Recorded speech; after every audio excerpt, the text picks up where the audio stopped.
حضرت تھانوی رحمۃ اللہ علیہ نے برکت کا ایک عجیب واقعہ لکھا ہے کہ ایک نوجوان تھا، اس نے اپنے والدین کی بڑی خدمت کی۔ بھائیوں سے کہا، جائیداد کا حصہ آپ کے سپرد کرتا ہوں، والدین کی خدمت آپ میرے سپرد کر دیں۔ سودا کر لیا۔ چنانچہ اس نے ماں باپ کی خوب خدمت کی۔ ماں باپ فوت ہو گئے۔ اس نے خواب میں دیکھا کہ کوئی اس سے کہتا ہے کہ فلاں پتھر کے نیچے 100 دینار ملیں گے، کیونکہ تو نے ماں باپ کی بڑی خدمت کی ہے۔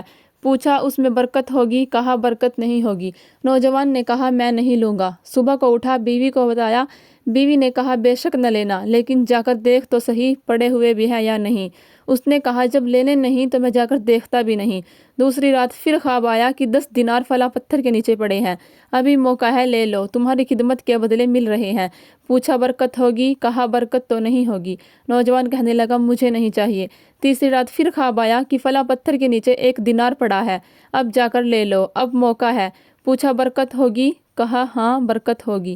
وہ صبح اٹھا، اس پتھر کے نیچے سے جا کر دینار اٹھا کر لے آیا۔ گھر آتے ہوئے خیال آیا، کیوں نہ آج میں گھر کو پکانے کے لیے ایک اچھی چیز لے جاؤں۔ اس نے مچھلی خریدی۔ جب گھر آیا اور اس کی بیوی نے مچھلی کو کاٹا تو اس مچھلی کے پیٹ سے ایک ایسا موتی نکلا جس کو بیچا تو ان کی زندگی کا پورا خرچ نکل آیا۔